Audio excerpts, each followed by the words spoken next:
everyone. Welcome to MashUp TV. It is your host, Jerry. Hey y'all, it's Brian, aka Bill. And we have a special guest with us here today, the incomparable Mr. Lwayne Childry. Hello. Glad to be here. Before we get started today, have our commercials, of course. We first going to start off with telling you about Mindful Mashup program. So stay tuned for this commercial. Join us on a journey of self-discovery, growth, and empowerment. Don't wait. Seize the opportunity to transform your life today with the Mindful Mashup Transformation Cohort Program. Enroll now at www.mashupnation.org/transformation. All right. So thank you for listening to that commercial. If you know anyone who is interested in trying to stop smoking or stop any addictive behaviors, sign up for our Mindful Mashup program. It's a great program and it's totally free. Our second commercial that we want to talk about and show you guys is our All of Us research program. Is a wonderful opportunity for people to get involved in health research and progress the advancement of precision medicine.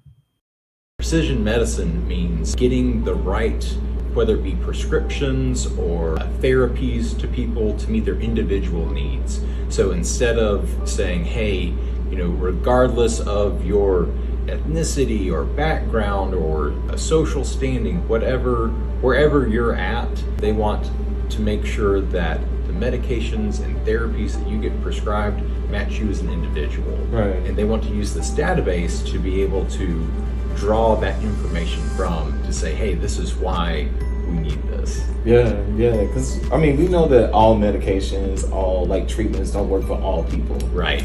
And I guess part of that is because we don't have enough research to actually know what may work for that particular group or ethnicity or subsect of people. Exactly. Okay. Yeah, and people who are historically underrepresented in research, like you just said, there's a lack of data there. Mm-hmm. And so bringing in and saying, hey, we want more LGBTQ plus people to participate in research.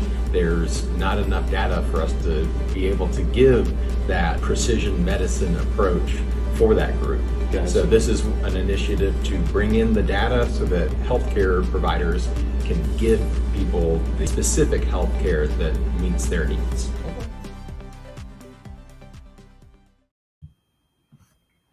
All right. Now you guys bear with us.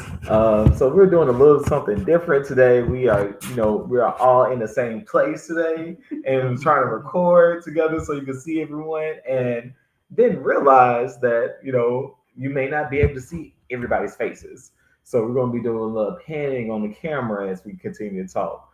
But we're really excited to be here today. Today we are talking about timeless living, thriving after the age of 50. So this is why we have the incredible Mr. Lwayne Childry here with us today. So Lwayne, how you doing? I am doing great and glad to be here. Thank you so much for having me.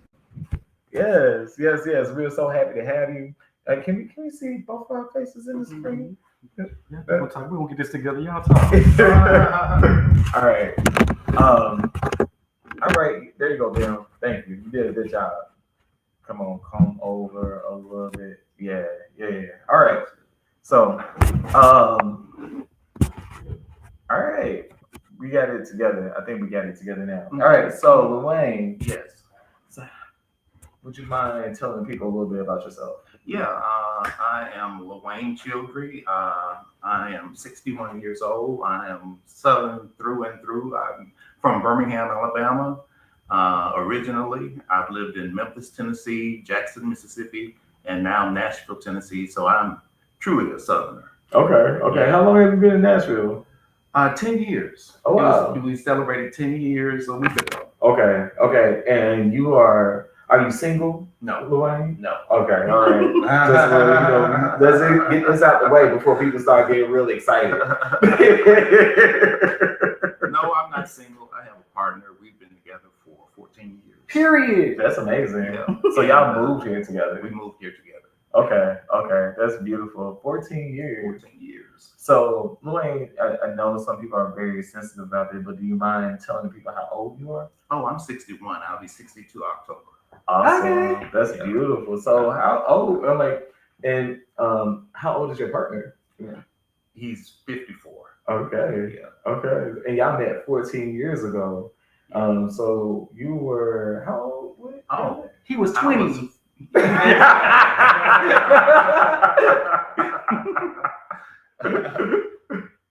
I was about 40. Okay. So y'all like yeah. Do you feel like when you found your partner, were you skeptical about like whether you were gonna find love at that age? No, I've never been afraid that I was going to find love. I've always been fortunate enough to have love. Okay. Yeah. That's beautiful. Yeah. That's beautiful. So you've always had a man. Is that what you said? I've always had a man. Yeah. Everybody ain't that lucky.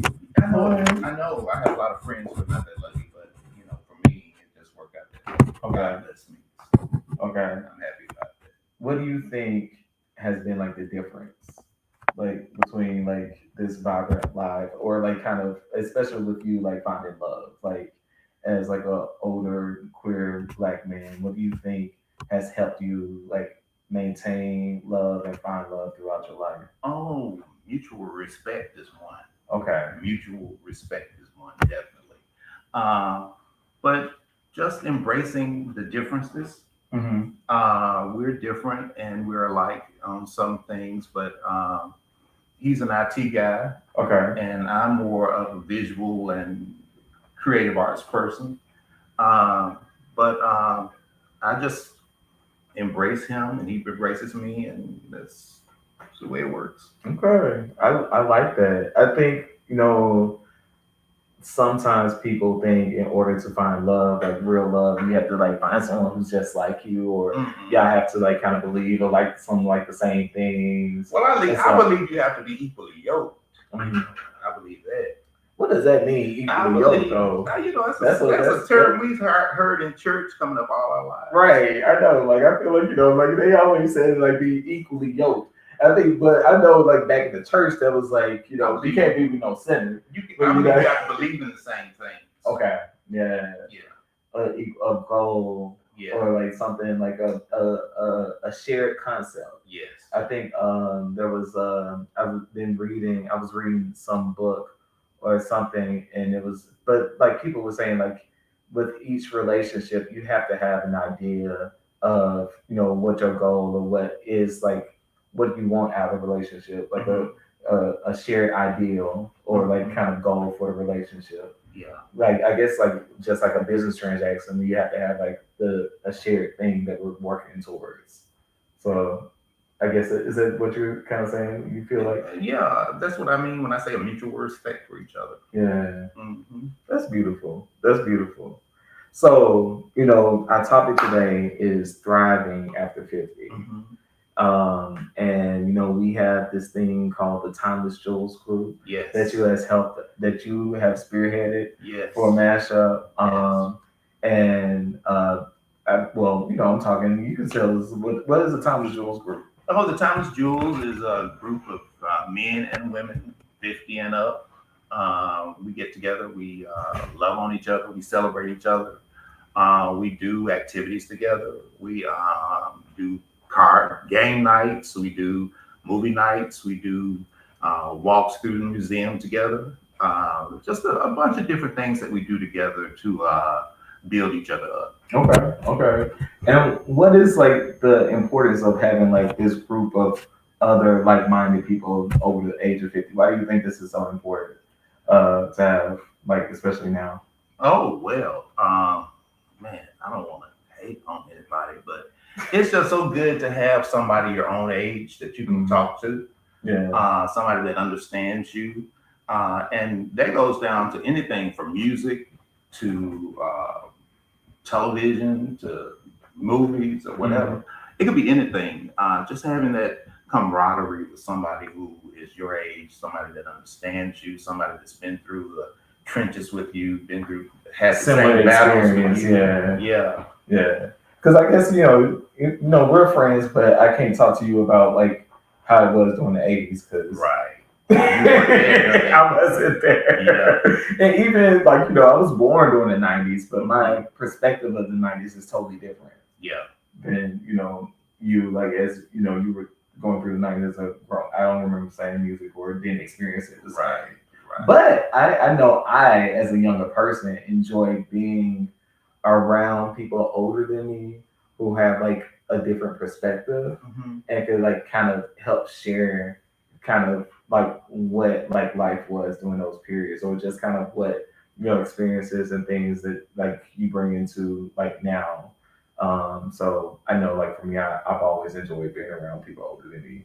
Yeah, I like people older than me. I've always been an old soul, so I like people older than me. But I also love people who are younger than me too. Yeah. I love the energy. I love the energy of young people. Yeah. It keeps me young.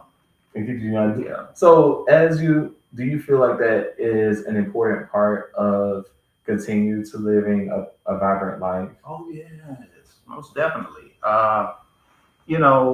Who wants to just sit at home and just be non-ambulatory? Who wants to who wants to sit at home and just have your hands folded? Life is about living. It's about getting out, doing things. It's about thriving, and that's what the time is. That's one of the things that I love about the Timeless Jewels is because all of those men and women in that group are doing things. And it makes me feel like if they can do it, I can do it. No, that makes sense. I think I mean I think I know I kind of think about I wouldn't want to be. I know I don't want to be a person like kind of sitting in the house all the time. And then it's good to like have people that or people who have a shared experience to like go out and be. Because I feel like it's like a similar thing as I get older and go to some places and like it's nothing but like teenagers and like college students in the space. I'm just like, this is not. It's not for me. Not today. Not today. It depends on the day. Okay, yeah. Sometimes you enjoy kind of being around younger people and stuff, but not all the time. Right. I understand that. That's fair. So, what are some of the things that you do to kind of keep yourself up? We know that you're social and that you spend time with other people. And so it sounds like you have a vibrant community. Are there some other things that you feel like are important to like living a great life after 50? Yeah, I think it's important to exercise. Yeah. I think it's important to eat right. And some of these things I'm just learning now, at 61 years old. I'm not going to say I'm just learning them now, but I'm just doing some of them now. Okay. Or doing them again. Because some of the things that when you turn over 50, you got to worry about your weight. You got to worry about... It affects you differently. Yeah. It affects you a lot differently. Thanks. Thank you. Thank you. Production assistant, Brian had these studio lights on us, and try to keep it lit up. But yeah, so got it lit in here. I'll tell you that. But so exercising, and from what I hear, because I know you've lost a lot of weight this year. You're looking good. Like you've lost like 75 pounds. 77 pounds. Wow. Yeah. Wow. So like, and to think about, like, I think, because I know a lot of people's like, oh, after I get a certain age, you're not trying to do anything. But to think that, even after 60 at any age, you could make a lifestyle change. Yes, you can. I walk 5 miles a day now. That's amazing. I used to didn't do that. Wow. What was the last time that you did 5 miles, like a day, like before, like this time? Oh, now, the only reason that I fell off was because of my knee. I had some cartilage torn in my knee. Okay. From exercising. Oh, really? Yeah, from doing a dance class. Oh. Yeah. And you was out there dropping it low. I was dropping it low, and I pivoted. And when I pivoted, my knee went, and so that's the only reason that I didn't keep that up. But yeah, you find yourself, taking more medicine. Yeah. You find yourself taking more naps. You find yourself. I'm taking more naps nowadays. Yeah, you find yourself eating more. But the thing is, you got to be aware is to survive. Mm. And I believe if you are aware of what's going on with your body, what's going on with your mind, you can survive anything. You can come through anything. That's good. I like that. Mm-hmm. I like that. What do you think? How do you keep your mind sharp? I read a lot. Okay. I like to read. Okay. And I write a lot. Okay. Why are you writing? Why am I writing? No, what are you writing? What type of writing are you doing? I just, it's journal. Okay. Yeah, it's journal. Oh, you thought another book was coming out? I'm trying to see. I know you're a writer, you're an author. What else are you doing? What type of? I journal a lot. Okay. Keep my feelings in check. That's good. You think that has been a good tool for you as you've gotten older, like journaling? Yes, I think that's a great tool for anybody who, I did this thing called a lifetime line. Okay. Anybody familiar with that? You familiar with the lifetime line? I did a lifetime line. Okay. And all it is you take a piece of paper, construction paper, butcher paper is better. You draw a line down the center, and then you divide it up into 10-year intervals. Okay. On the top of the line, you put all the great things that have happened in your life. On the bottom of the line, you put all the negative things that have happened in your life. Okay. And so what it gives you is a snapshot of your life. And so I can look at my lifetime line and see exactly what I was doing when I was 5 years old, what I was doing when I was 20 years old, what I was doing when I was 30 years old, what I was doing when I was 50 years old. And it just gives you that perspective to be able to say, you know what, I want to change this about my life. This is not working for me. So I need to change this. So it's a snapshot of your life that you can look at and make any changes that you need to make. Okay. I like that. Yeah, that's pretty cool. That's it's pretty a good cool. It's a great tool to use. Yeah, that sounds really nice. I like introspective things, especially like I know I do that like around my birthday every year, and it helps me to kind of make sure that I'm being intentional about the life that I create as I get older, and just being mindful of kind of where I've gone and make sure I still know where I'm going. Yes. And it sounds like you are still kind of doing that activity even as you approach like your elder years. Oh, my elder years. The timeless years. Timeless years. I'm timeless. Okay. So you don't like the term elder? I think it's a revered term. It's a term of endearment for many. Yeah. And it's a term of respect. Yeah. I agree with you. It's funny because especially growing up in the church, elder has like such a respect term, and you could be a young elder, like even in the church. So like I'll like for me, I guess like granted, I'm still in my 30s, so like I haven't made it like past like my 50s and stuff yet. And then like when people really like, oh yeah, you're an elder now, so like I don't know what that feels like, but I think I'm looking forward to that time when I like actually get like gray and like no, I can really be like, nah, youngin, leave me alone. I got some gray for you. It's okay. You can keep it to yourself. I have enough like starting to spread out around here. Yeah. Come on, part 2. Let's go in. Let's get on, Brian. We're gonna move this way. They can still see all of us. So we in this because I got some questions for the for the timeless jewels also. Let me make sure I'm in my frame real quick. Hold on. You in. Okay. So, let me start off by saying that I just want to, acknowledge that as Jerry, I love our elders because they have a lot of wisdom that they can share with us. But I'll also tell you, Luann, I have also been very critical, of our elders because I do feel like they have a lot that they can share with us. But when I think about like some of our elders in the LGBT community who have been, married, coupled up for a long time, we don't see them.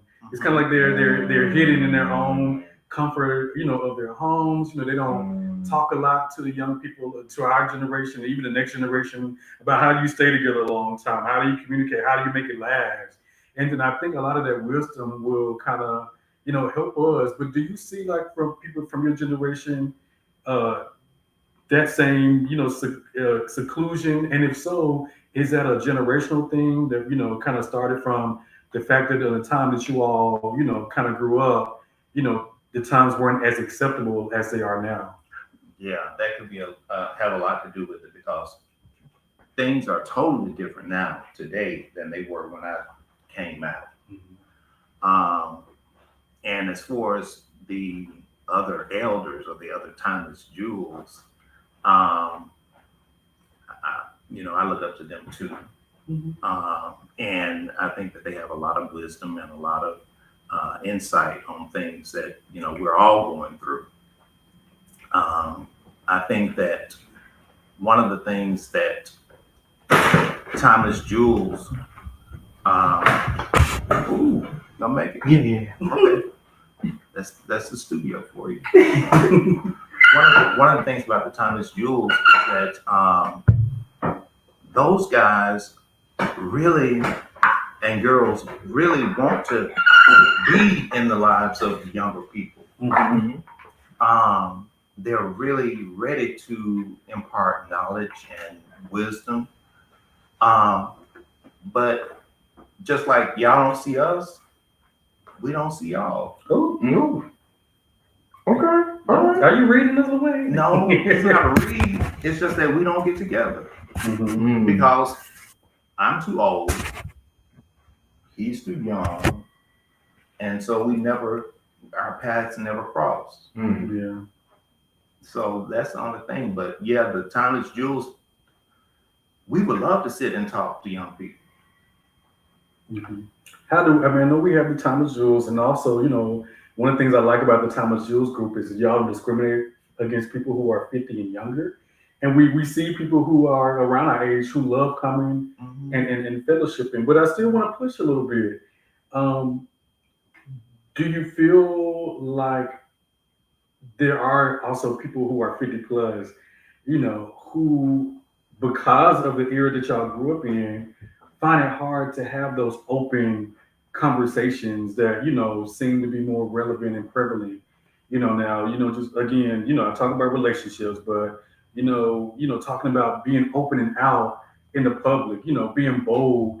Last week they were talking about, religion and, how, some of us feel like shunned from the church and don't feel welcome in the church. But, we're seeing more people speak out about that. So like, I'm like wondering, like, do y'all feel like there's some generational gap between the openness of, us versus like you all who, from my standpoint, we just don't hear or see? Yeah, we have those conversations. How this generation is so much more open and out than we were. Why is that? I think it's television, movies, books, things like that. Elaine Harris played a big role, I think. In really getting people to come out and be their authentic selves. But no, man, I think, we want to be a part of this. We want to grow with the young people. We want the young people to grow with us. And so for me, I think that, if I'm ever given the opportunity to sit down and talk to somebody, I'm going to do it because I think that I have a lot to share. There's a difference in the age, the big age difference, and things that went on when I was, like I said, when I was coming out, we didn't have those conversations. When I was coming out, when I was in school, um, we were called names. Mm-hmm. I don't know what it's like in school now, but we were called names. They ain't stopped. People still call it the same. They still doing that. Nothing's changed. Nothing's changed. Mm-hmm. But it just seems like this generation has it so much better, and I think it's because we paved the way. Yes, for sure. Absolutely. We paved the way. For sure. Yeah. Does it? I'm sure that like makes you feel good. Does it feel good to see like the young queer people now like living like lives and like kind of being open? I love it. I love it. I'm serious. I love it. I don't care how real you are, how plain you are, how whatever you are. Just be yourself. Be your authentic self. Show up the way that you were created to show up. And I don't know. Next question. Well, what? Let me see how I want to go because I don't feel like I'm attacking y'all because I'm not because I love our time with Jules. Okay. What advice would you give our generation about dating and marriage? Because also what I will tell you is I see a lot of people from your generation who will be together for a long time but won't get married. However, people from my generation, the dating pool is just horrible. I don't even know if we even know how to even build meaningful relationships anymore. So like, talk about that difference and also talk about what advice can you give our generation on how to get a man and keep him for as long as, like you and your man been together. Yeah, we've been together 14 years. Okay. Mm-hmm. I can't even. We can't even stay together for 14 days, Cheryl. And I can't wait to get home. Oh, anyway. He's on. Your baby's on the live. So. Hey Ray. Hey Ray. Okay. Hey baby. Period. And we asked 2 questions. Let's go with the advice. What advice do you give us on how to build meaningful relationships that last longer than just a one-night stand? You have to have a mutual respect for the other person. You have to want to be in the relationship. Mm-hmm. You have to work at being in the relationship, which means if something happens, you got to learn how to talk about it. Mm-hmm. You got to learn how to talk it out. Mm-hmm. You've got to want your partner to feel like they are a partner and not just somebody. Mm-hmm. You want them to feel special. You want to make them feel special, like they are. You're part of you. We are together. But I don't know, man. I think the thing is mutual respect, wanting to be in a relationship, loving that person, sacrificing whenever you have to. There's just so many things that go into a relationship and that's heterosexual or homosexual or however you want to look at it. Mm-hmm. It's just common sense things, mutual things, and it all starts with respect. Yeah. Can I ask one more question? Sure. So we here at MashUp, we push and promote like mental health, mental wellness, being in therapy. And one of the things that I see as a struggle, and this is for all generations, is really trying to get our people to get in therapy. I'm curious to know, around the time you were growing up and thriving, pre-Timeless Jules era, was therapy a thing that Black gay men talked about, or is that still a new concept for the Black gay community? And for the 50 plus community, do you hear a lot of people who are 50 plus in the Black LGBT community that are pushing therapy? Now, I do hear a lot of people 50 plus pushing therapy. Okay, that's good. But I can tell you this, when it comes to therapy, when it comes to the Black community, period, not just saying gay, Black gay, but when it comes to the Black community, period, therapy is not even on the board for many of us. I lived a very traumatic life. When I was 4 years old, I watched my 2-year-old cousin being uh, killed in a house fire.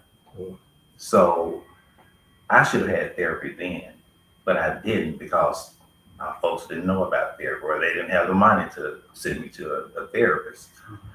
As an adult, stuff like that I was still carrying around with me took me through a whole lot of situations that I, wish that I didn't have to go through, but I did have to go through. If I had had therapy earlier, I never would have had to go through those situations. Probably, I don't know, but probably wouldn't have had to. So I'm a big I'm a big proponent of therapy. And most of the time, those Jules that I know will probably tell you the same thing. I think some of the younger people probably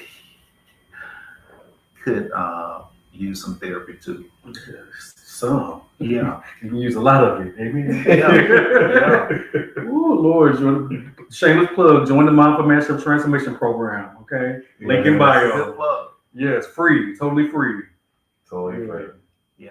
No, that's all I got, Jerry. You want to jump back in and we need more questions for Lorraine? Or? I think we are like almost Oh done. my gosh. Oh yeah. So yeah, Lorraine, is there anything else that you probably want to say, like closing words, to the people about living, thriving? Yeah. Yeah, every day there is something to be excited about. Every day there is something that you can do that nobody else can do. Every day there is something that you can say to a person to make them smile. Every day there is something that you can do for yourself, whether it's taking yourself out, get a scoop of ice cream, or whether it's going to get a new pair of shoes or whatever. Just do something for yourself every day. I love that. I love that. Every day is like, one of my favorite things. And I'm sorry, let me step back in the frame. So one of my favorite things to say is every day is an adventure. Yes. And that's one of the things I try to keep in mind for myself. Like, take every day as a new opportunity to live like a new thing, and like just take that day and live in the present. Yes. And sounds like that is a good practice to keep as I get older. Yes. Okay. So real quick before we log off, we can read Luane's extensive bio, but Luane is also a published author. Can you please tell them about your book and where they can find your book? Yeah, it's my autobiography, Peeling Back the Layers, a story of trauma, grace, and triumph, and it's available wherever books are sold. All right. All right. Thank you so much.